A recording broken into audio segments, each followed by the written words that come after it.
आज से हम क्लास 9th का मैथ स्टार्ट कर रहे हैं। एनसीईआरटी की बुक है हमारी, इंग्लिश मीडियम वाली। तो उसका चैप्टर नंबर 1 है जिसका नाम है नंबर सिस्टम। आज हम इसका इंट्रोडक्शन वीडियो देखेंगे। ये हमारी क्लास 9th की मैथमेटिक्स की बुक है, इंग्लिश मीडियम। ये इसका चैप्टर है नंबर सिस्टम, फर्स्ट चैप्टर है हमारा। तो ये नंबर्स के बारे में है। तो इस चैप्टर में हम नंबर्स के बारे में पढ़ेंगे। वैसे तो हम छोटी क्लासेस में इन नंबर्स के बारे में पढ़ते आए हैं और बहुत सारी चीज़ें हमको इनके बारे में पता भी होंगी। तो आज हम फिर से इसको देखेंगे। तो सबसे पहले हम बात करेंगे नेचुरल नंबर की। ये हम सब जानते हैं नेचुरल नंबर क्या होते हैं। नेचुरल नंबर क्या होते हैं? जो 1 से स्टार्टिंग होते हैं, काउंटिंग जो नंबर होते हैं, काउंटिंग वाले 1 2 3 4 ये आगे कहीं तक भी जा सकते हैं। इनको हम क्या बोलते हैं? नेचुरल नंबर बोलते हैं, ठीक है। और इसके सेट को रिप्रेजेंट करने के लिए, मतलब जो हमारा कलेक्शन है, नेचुरल नंबर्स का जो कलेक्शन है, सेट है, उसको रिप्रेजेंट करने के लिए हम कैपिटल N का प्रयोग करते हैं।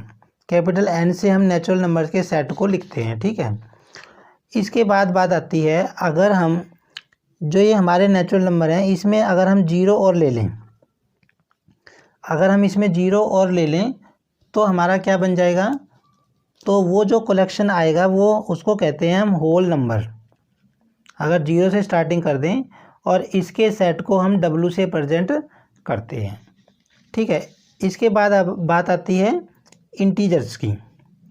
तो जो इंटीजर्स होते हैं, अब 0 से लेके आगे तक के जो नंबर अभी हमने देखे वो तो होल नंबर होते हैं। अगर हम इसमें पीछे की तरफ भी चलें और जो ये हमारे नेचुरल नंबर से 1 2 3 4 5, इनके अगर माइनस के साइन वाले नंबर भी ले लें, -1 -2 -3, और तब जो एक सेट बनाएं उसको हम बोलते हैं इंटीजर्स, ठीक है। तो इंटीजर्स में क्या होंगे? प्लस वाली वैल्यू भी होंगी, माइनस वाली वैल्यू भी होंगी और 0 भी होगा। ये होते हैं हमारे इंटीजर्स। और इंटीजर्स को रिप्रेजेंट करने के लिए हम यूज़ करते हैं कैपिटल Z का। तो हमने देखा जो नेचुरल नंबर हैं उनको रिप्रेजेंट N से डिनोट किया जाता है, होल नंबर को W से रिप्रेजेंट किया जाता है और इंटीजर्स को Z से रिप्रेजेंट किया जाता है। तो जो इंटीजर्स है उनको हम जो इंटीजर्स का सेट होता है, जो कलेक्शन होता है, उसको हम Z से रिप्रेजेंट करते हैं। तो ये Z जो लेटर है ये कहाँ से आया है? तो ये जो Z लेटर है comes from the German word जहलन। जहलन वर्ड से आया है, जो कि एक जर्मन वर्ड है और विच मीन्स टू काउंट। इसका मीनिंग क्या होता है? To count. हिंदी में अगर बोलें तो गिनना। तो ये जहलन वर्ड से आया है। ये एक एक्स्ट्रा जानकारी है जो हमारी बुक में दी हुई है और हमको इसके बारे में पता होना चाहिए कि जो जिस Z लेटर से हम इंटीजर्स को रिप्रेजेंट करते हैं, इंटीजर्स के सेट को, वो जहलन वर्ड से आया है, जर्मन वर्ड है जो कि। इसके बाद बात करेंगे हम रैशनल नंबर की। तो रैशनल नंबर क्या होते हैं, पहले डेफिनेशन देख लेते हैं, फिर हम एग्जांपल की सहायता से देखेंगे। A number R is called a rational number if it can be written in the form P/Q। कहता है कि एक नंबर R है, उसको हम रैशनल नंबर कब कहेंगे? अगर उसको हम लिख सकें किसकी फॉर्म में? P/Q की फॉर्म में लिख सकें, where P and Q are integers. जहाँ P और Q क्या होंगे? इंटीजर्स होंगे, and Q not equal to 0, और Q 0 के बराबर नहीं होना चाहिए। कहता कि कोई भी नंबर जिसको तुम P/Q के रूप में लिख सको, और ये जो P और Q हैं, नोमिनेटर और डिनोमिनेटर, ये क्या होने चाहिए? हमारे इंटीजर्स होने चाहिए। और जो डिनोमिनेटर है Q, वो 0 के बराबर नहीं होना चाहिए। अब इसको हम एक एग्जांपल की सहायता से देख लेते हैं।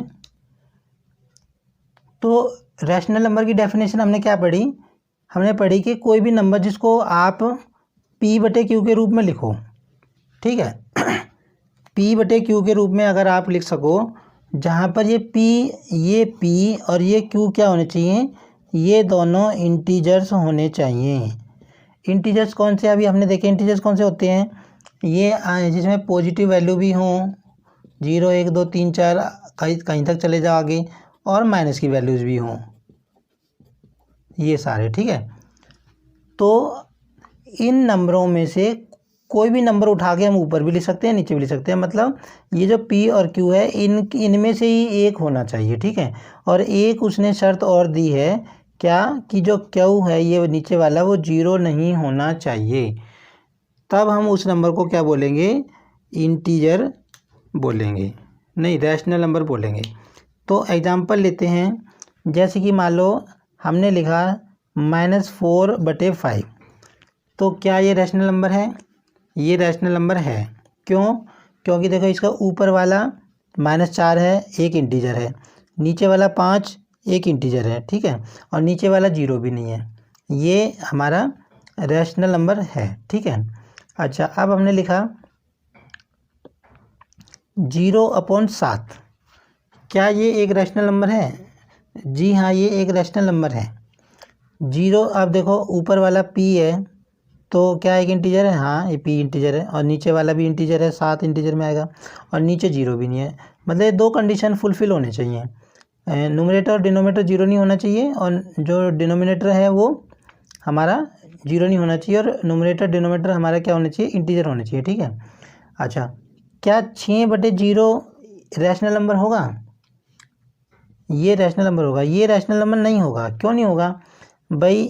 जो पहली कंडीशन है कि P और Q इंटीजर होने चाहिए, वो तो सेटिस्फाई हो रही है, लेकिन नीचे वाला 0 हो गया, और उसने दूसरी कंडीशन में क्या कहा है कि डिनोमिनेटर 0 नहीं हो सकता, इसीलिए ये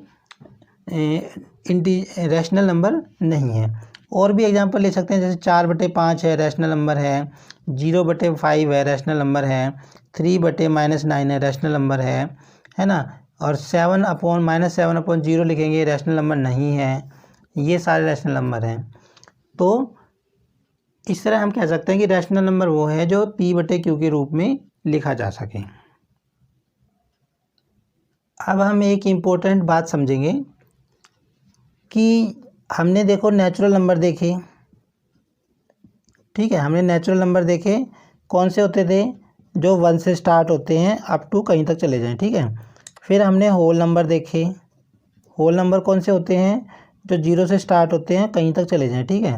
और फिर हमने इंटीजर देखे। इंटीजर क्या होते हैं? जिसमें माइनस के भी हों, और प्लस के भी वैल्यू हों, ये सारे हमने इंटीजर देखे, ठीक है। तो हम क्या देखेंगे कि हम कहेंगे कि सारे नेचुरल नंबर, भाई जितने भी नेचुरल नंबर हैं हम लिखेंगे, देखो all natural numbers are rational. ये चीज़ हमें समझनी है कि सारे नेचुरल नंबर रैशनल नंबर होते हैं। All whole numbers are rational, सारे होल नंबर रैशनल होते हैं, और and all integers are rational. ये चीज़ हमें समझनी है। मतलब क्या, देखिए क्या कहा हमने, ये बात हमें याद में रखनी है कि सारे नेचुरल नंबर रैशनल नंबर होते हैं, सारे होल नंबर रैशनल नंबर होते हैं, सारे इंटीजर रैशनल नंबर होते हैं। कैसे होते हैं अब हम देख लेते हैं, ठीक है। जैसे सबसे पहले बात करते हैं हम नेचुरल नंबर की। तो जो नेचुरल नंबर है, देखो 1 से स्टार्ट होते हैं, मान लो मैंने 3 लिया, तो क्या 3 को, अब मैं कह रहा हूँ कि सारे नेचुरल नंबर रैशनल नंबर हैं, और रैशनल नंबर हैं तो इसका मतलब रैशनल नंबर की जो डेफिनेशन है वो यहाँ कंप्लीट होनी चाहिए। भाई रैशनल नंबर की डेफिनेशन अभी हमने पढ़ी कि P/Q के रूप में जिसको लिख सकें, और P और Q इंटीजर होने चाहिए। तो क्या 3 को हम P/Q के रूप में लिख सकते हैं? हाँ, हम इसको लिख सकते हैं। देखो 3 को अगर मैं 3/1 लिख दूँ, कोई फ़र्क पड़ेगा? कोई फ़र्क नहीं पड़ा। और देखो ये हमारा P/Q के रूप में हो गया, और ये दोनों इंटीजर भी हैं, इनमें से आए हुए हैं, और नीचे वाला 0 भी नहीं है। तो इसी तरह कोई भी नेचुरल नंबर उठा लो, जैसे 4 ले लिया, 4 को भी हम 4/1 लिख सकते हैं। मतलब जितने भी हमारे नेचुरल नंबर हैं उनमें से कोई भी नेचुरल नंबर अगर हम उठा लें तो उसके नीचे हम 1 लिख सकते हैं, क्योंकि 1 से भाग करके उल्टा वही आ जाना है। तो इसीलिए हम कहते हैं कि सारे नेचुरल नंबर क्या होंगे, रैशनल नंबर होंगे। अच्छा, फिर दूसरी बात आती है कि क्या होल नंबर भी होंगे।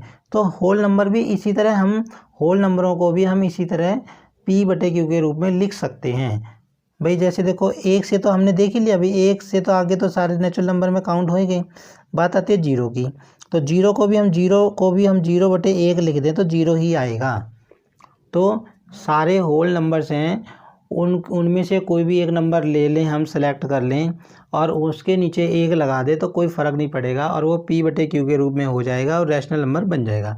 इसीलिए हम कहते हैं कि सारे होल नंबर क्या होते हैं, रैशनल नंबर होते हैं। और यही बात इंटीजर्स की आ गई। इंटीजर्स भी है ना, जितने भी सबको हम बटे में 1 लिख देंगे और सारे P/Q के रूप में हो जाएंगे और सारे, इसीलिए हम कहते हैं सारे इंटीजर क्या होंगे, हमारे रैशनल नंबर होंगे। तो ये चीज़ क्वेश्चन में पेपर में आती है, पूछता है कि क्या सारे नेचुरल रैशनल नंबर हैं, यस। क्या सारे होल नंबर रैशनल नंबर हैं, यस। क्या सारे जो है इंटीजर्स रैशनल नंबर हैं, यस। तो ये चीज़ हमें ध्यान रखनी है, ठीक है।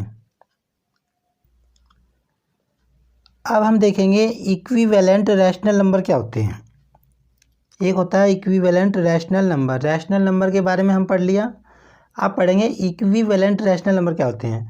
तो 2 rational numbers are equivalent if their lowest form और standard form after reduction is equal. ये जो स्टैंडर्ड फॉर्म है ये अलग वर्ड आया है जिसके बारे में आप शायद जानते नहीं हो, इसको हम थोड़ी देर में देखेंगे। तो पहले इसको देख लेते हैं।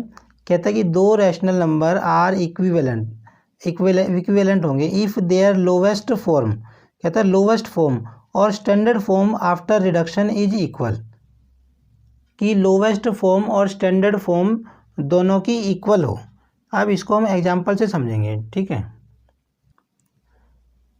देखो मान लो मेरे पास 2 नंबर थे, 2 नंबर हैं, एक मेरे पास 2/4 है और एक मेरे पास 5/10 है, ठीक है। अब इनको हम काटते हैं, ठीक है, इनको काटते हैं। तो इसको अगर काटे तो क्या आएगा, 2 एकम 2, 2 दूनी 4, तो कितना आंसर आया 2। और इसको भी काट दो, 5 एकम 5, 5 दूनी 10, तो कितना आया 1/2। तो देखो दोनों को काटने के बाद मेरा आंसर 1/2 ही आ रहा है। ऐसे नंबर्स को हम क्या बोलते हैं, इक्विवेलेंट रैशनल नंबर बोलते हैं। इक्विवेलेंट रैशनल नंबर क्या होता है कि कोई भी 2 नंबर हैं या 3 हैं या 4 हैं जिनको तुम काटते जाओ रिड्यूस करते जाओ और लास्ट में जो लोवेस्ट फॉर्म आए या स्टैंडर्ड फॉर्म अभी हम देखेंगे, वो बराबर आ जाए तो वो 2 नंबर क्या होते हैं, इक्विवेलेंट रैशनल नंबर होते हैं, ठीक है। तो इसके और एग्जाम्पल हम ले सकते हैं। इसके एग्जाम्पल क्या होंगे, देखो 1/2, 2/4, 10/20, 25/50, ये सारे नंबर देखो, ये सारे नंबर इक्विवेलेंट रैशनल नंबर हैं। मतलब अगर हम इन सबको काटें ना, देखो 1/2 तो लोवेस्ट फॉर्म में ही है, इसको काट दें तो क्या आएगा, ये भी 1/2 आ जाएगा, इसको काट दे तो ये भी 1/2 आ जाएगा और इसको काट दे तो ये भी 1/2। सबका आंसर लोवेस्ट फॉर्म में काटने के बाद, मतलब काटते जाओ रिड्यूस करते जाओ जहाँ तक जाए रिड्यूस हो रहा है। तो लास्ट में जो नंबर आए ना वो अगर सेम आता है तो वो हमारा क्या होगा, वे सारे हमारे इक्विवेलेंट रैशनल नंबर होंगे।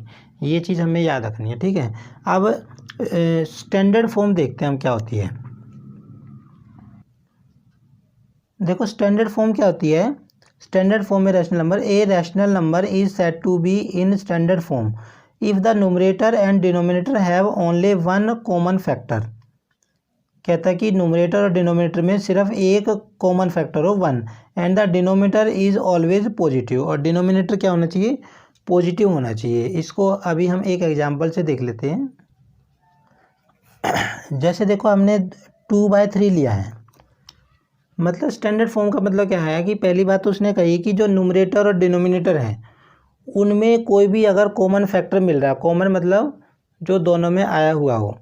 अगर कोई भी कॉमन फैक्टर मिल रहा है तो वो सिर्फ एक ही होना चाहिए। तो अगर देखो ये है, मतलब जो लोवेस्ट फॉर्म में होता है ना उसको हम कह सकते हैं। जैसे 2/3 है, अगर 2 के फैक्टर लिखे तो 2 × 1 और 3 के लिखे 3/1। तो कहने मतलब हम क्या कहेंगे, इनमें जो कोई कॉमन फैक्टर है, अगर कोई पूछे भाई इनमें फैक्टर बताओ जो कॉमन है, तो एक ही तो दिखाई दे रहा है। तो ऐसा नंबर जिसमें न्यूमरेटर और डिनोमिनेटर में कॉमन फैक्टर सिर्फ 1 हो, एक ही हो, या इससे एक तरीके से और कह सकते हैं कि जो आगे ना कटे, ऐसे भी कह सकते हैं, जो आगे ना कटे ऐसे कह लो, या यूँ कह लो कि इनका कॉमन फैक्टर सिर्फ एक हो, है ना। तो पहली कंडीशन तो ये है कि भी स्टैंडर्ड फॉर्म उसको कहते हैं कि जब जो न्यूमरेटर है और डिनोमिनेटर है उनका कॉमन फैक्टर सिर्फ एक होना चाहिए, ठीक है। और दूसरी कंडीशन उसने बताई कि जो डिनोमिनेटर है ना वो पॉजिटिव होना चाहिए, यहाँ पॉजिटिव है देखो, ठीक है। तो ये 2/3 हमारा स्टैंडर्ड फॉर्म में है। अच्छा, इसके अलावा देखो मान लो अगर ये दे देते हम 4/6, कोई कहता बताओ ये स्टैंडर्ड फॉर्म में है, तो इसके फैक्टर करके देखो। इसके फैक्टर करेंगे 2 × 2 और 6 के फैक्टर क्या आएंगे 2 × 3। तो हम अगर बात करें तो कितना इनमें कॉमन फैक्टर कौन सा मिल रहा है, देखो 2 मिल रहा है, एक तो होगा ही होगा भाई, एक से तो भाग होंगे ही होंगे, यहाँ पे मल्टीप्लाई एक तो लिख ही सकते हैं हम।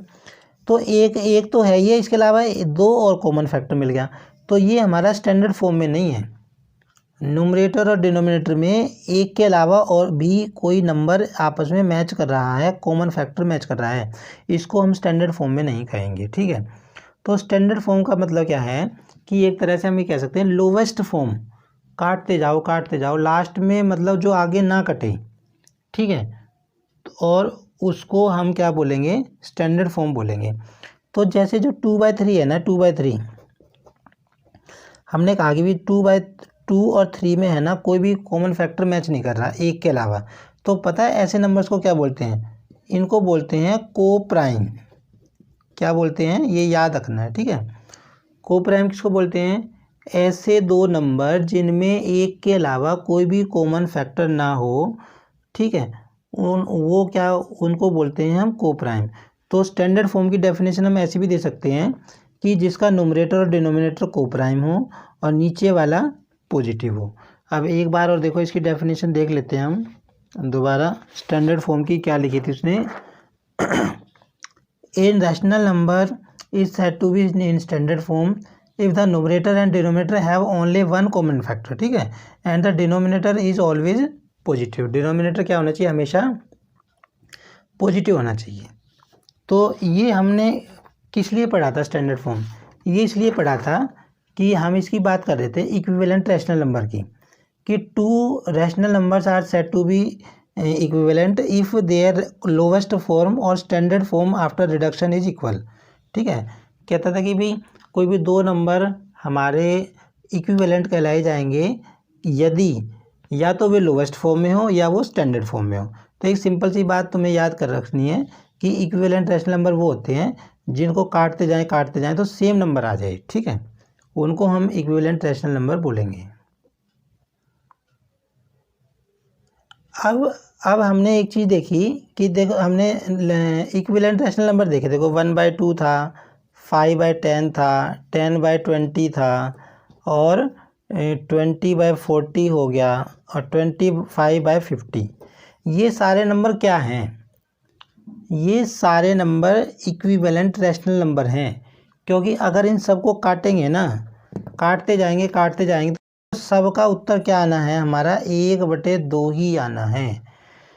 तो इसीलिए एक बात कही जाती है कि जो रैशनल नंबर है ना, देखो ये बात थोड़ी ध्यान से समझनी है, rational numbers do not have a unique representation in the form p/q। कहता है कि जो रैशनल नंबर होते हैं ना उनका यूनिक रिप्रेजेंटेशन नहीं होता p/q। यूनिक का मतलब उसके जैसा एक ही होना चाहिए। अब देखो ये सारे इक्विवेलेंट रैशनल नंबर हैं, लेकिन इनको काटते जाएं 1/2 आएगा।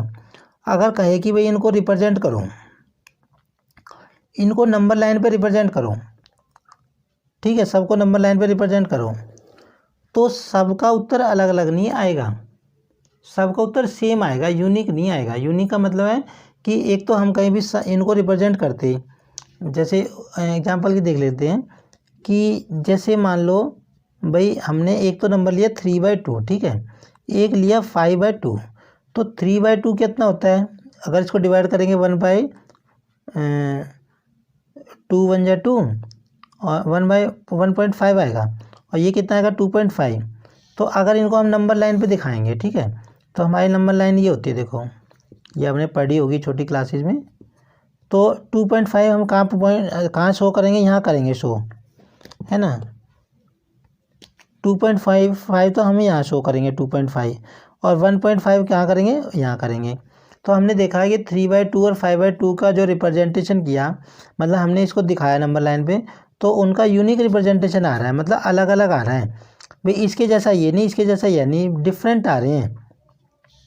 लेकिन अगर इन सब नंबरों को तुम रिप्रेजेंट करोगे ना नंबर लाइन पे, है ना, सबको करोगे, सबका आंसर एक ही जगह आएगा। मतलब अगर इसको हम इस नंबर लाइन पे रिप्रेजेंट करें, कोई कहे कि ये भाई सारे नंबर तुमको दे दिए, ये सारे रैशनल नंबर हैं, और इनको रिप्रेजेंट करो नंबर लाइन के ऊपर, तो क्योंकि सबको काटते काटते 1/2 ही आना है, और 1/2 को सोल्व करेंगे 0.5 आना है, तो 0.5 कहाँ आएगा, यहीं आएंगे, इसकी इन सब का मार्क, सबका मार्क यहीं आएगा। इसीलिए हम कहते हैं कि P/Q की फॉर्म में जो नंबर होते हैं उनका यूनिक रिप्रेजेंटेशन नहीं होता। इसीलिए क्लास 10th में भी फर्स्ट चैप्टर तुम करोगे तो वहाँ पर भी हम जब भी हम रैशनल नंबर लेंगे तो उसमें एक चीज़ और हम प्लस लेते हैं कि हम ऐसा नंबर लेते हैं जिसमें P और Q को प्राइम हो, कॉमन फैक्टर ना हो एक के अलावा, ठीक है। तो ये चीज़ हमें याद रखनी है। इसमें एक चीज़ हमें और क्या याद रखनी है कि जो अब मान लो इतने सारे हमें इक्विवेलेंट रैशनल नंबर दे दिए, और तो इन सब में से, है ना, इन सब को रिप्रेजेंट करने के लिए हम हमेशा एक नंबर को ही दिखाते हैं नंबर लाइन पे, एक नंबर के द्वारा सबको रिप्रेजेंट कर देते हैं। वो नंबर क्या है, 1/2। ये चीज़ तुम्हें याद रखनी है कि अगर हमें बहुत सारे रैशनल नंबर दे रखे हैं, इक्विवेलेंट रैशनल नंबर दिए हुए हैं, तो उन सब में जो सबसे लोवेस्ट नंबर होगा, जो स्टैंडर्ड फॉर्म में नंबर होगा, उसके द्वारा उसी को रिप्रेजेंट करेंगे हम नंबर लाइन से, और उसी से बाकी सारे नंबर भी रिप्रेजेंट हो जाएंगे। तो ये हमने आज की वीडियो में जो हमारा फर्स्ट चैप्टर था नंबर सिस्टम, उसकी हमने इंट्रोडक्शन वीडियो देखी। अब नेक्स्ट वीडियो में हम जो हमारी एक्सरसाइज है, फर्स्ट एक्सरसाइज है, उसके सम्स देखेंगे। आज के लिए इतना ही।